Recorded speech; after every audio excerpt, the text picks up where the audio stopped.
Salut tout le monde, très urgent. Mes chers amis, aujourd'hui, mercredi 17 juillet 2024. La première nouvelle est une excellente nouvelle. Aujourd'hui, nous venons d'apprendre que l'armée malienne, l'armée burkinabé et l'armée nigérienne ont travaillé ensemble et neutralisé beaucoup de terroristes et beaucoup de matériel ont été saisis. Je vais vous montrer les images. Nous disons que les armées de l'AIS montent en puissance. Ça, c'est une excellente nouvelle. La deuxième nouvelle que nous venons d'apprendre, mes chers amis, aujourd'hui, le Maroc, voilà, un pays frère, le Maroc vient de faire un geste à saluer. Le Maroc offre une centrale thermique de 22,5 MW au Niger pour atténuer le déficit énergétique. Merci au roi du Maroc. La troisième nouvelle, ils sont en train de planifier quelque chose pour ternir l'image de l'armée malienne. L'armée malienne a attrapé certains terroristes. Ils sont en train de dire que l'armée malienne est en train de faire ceci contre les civils. Tout le monde sait que quand les terroristes prennent l'armée malienne, c'est qu'ils le font. Comme l'armée malienne a attrapé quelques terroristes, et puis voilà, ils sont en train de montrer certaines images pour montrer que l'armée malienne abuse les civils alors que ce sont des terroristes. Donc, faisons beaucoup attention à ces intox. Voilà, soyons fiers de notre armée. Ils veulent déstabiliser le Sahel. Les ennemis de l'AES n'ont pas encore fini. Tant aussi, ils ne sont pas au Burkina Faso en train de ternir l'image de l'armée burkinabé. Ils viennent au Mali pour dire que c'est l'armée malienne qui a fait ça. Uniquement les pays de l'AES.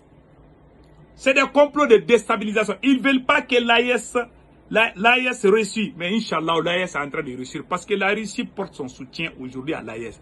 La Guinée équatoriale, le Tchad. Nous venons aussi d'apprendre que le Tchad et la Guinée équatoriale sont sur le point de rejoindre l'AES. Beaucoup de pays de la CEDEAO sont sur le point de rejoindre l'AES. Voilà pourquoi la CEDEAO ne veut pas abandonner la négociation avec l'AES. Donc, nous venons d'apprendre aussi, voilà, le ministre de la Défense du Mali, colonel Sadio Kamara, a lancé un message à la population de Bandiakara de ne pas paniquer. L'armée malienne est en train de déployer des forces. Et cette fois-ci, ils vont botter les terroristes jusqu'au territoire burkinabé. Bravo au ministre de la Défense.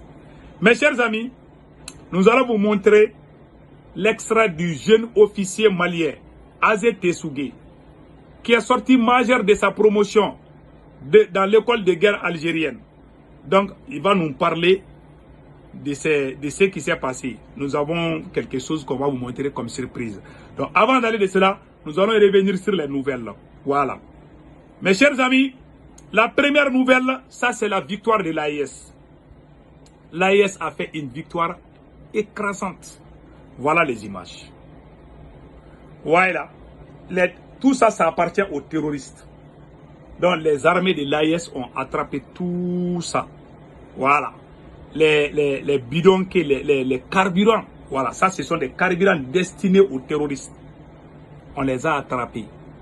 Ah, aujourd'hui là, où est les armes là? Les armes saisies. Tout ça, c'est le travail propre de nos armées. Donc, ça c'est une première victoire.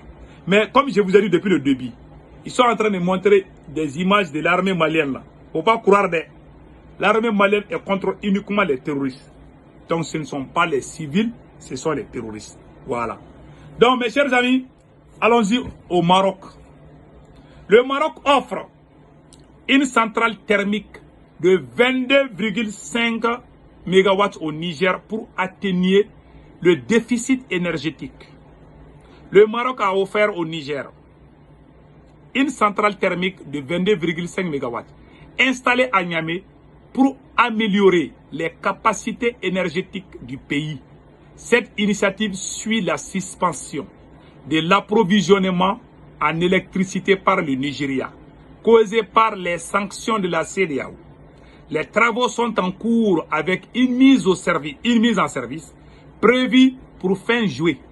La centrale soutenue par les experts marocains représente un exemple de coopération bilatérale réussie entre les deux pays. Bravo au peuple du Maroc. Nous sommes très fiers. Mes chers amis, voici, nous venons d'apprendre aussi que dans les boucles de Nouhoun, plusieurs terroristes ont été neutralisés dans la zone de Munkoui, au Burkina Faso, par les terroristes. Voici le message du colonel Sadio Kamara, ministre de la Défense du Mali. Sadio Kamara, ministre de la Défense, dit ceci. Nous avons déployé un maximum de dispositifs dans la zone de Bandiakara.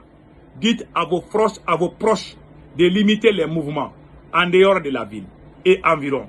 Nous n'aurons aucune pitié de l'ennemi. On nettoyera jusqu'au Burkina Faso. Colonel Sadio Kamara, le voilà ici.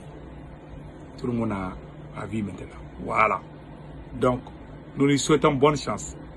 Maintenant, AES, le Tchad et la Guinée équatoriale sont en pleine négociation pour rejoindre l'AES selon quelques sites. Il y a un site qui s'appelle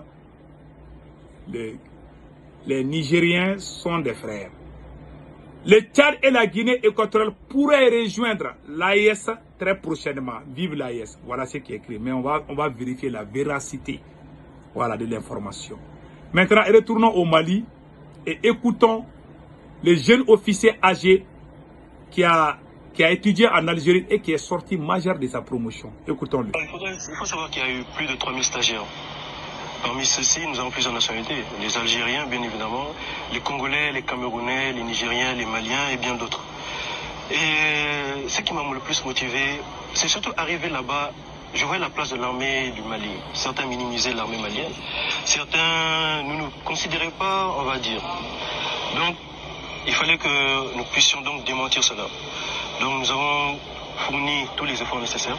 Arrivé là-bas, nous nous sommes fait respecter. Et c'était même notre devise, vous allez nous respecter de gré ou de force. Et cela a été le cas. Nous avons également eu pour objectif de briller de mille feux, ce qui a également été le cas. Et je pense que vous l'avez vu, le président qui m'a décoré. Donc ça a été une fierté vraiment pour le Mali. Et par cet acte, nous voulons vraiment montrer que le Mali n'est qu'à son début. En optant pour le métier des armes, l'homme réalise ainsi son rêve d'enfance. L'élément phare vraiment, je vais dire, c'est l'amour. L'amour vraiment pour la tenue. Parce que voir plusieurs hommes se dévouer, partir vers des terres inconnues, laisser leur famille. Voilà, laisser leur famille. Vraiment, il faut avoir une certaine passion. Voilà. Et c'est cette passion qui m'a vraiment donné l'envie de porter la tenue, de rejoindre les armes. Malgré son jeune âge. Le futur officier est conscient du travail qui l'attend. Maintenir le cap est devenu non seulement une obligation pour lui, mais aussi pour tous ses frères d'armes. Alors la formation en tout dure 4 ans. Donc nous allons finir pour nous Algériens en 2027. Voilà. Donc voilà. La formation continue. La première phase, il est sorti majeur de sa promotion. Donc il doit faire la dernière phase qui va terminer en 2027. Nous lui souhaitons bonne chance. Mes chers amis, voilà les nouvelles d'aujourd'hui. Passez un excellent week-end. Ciao, ciao.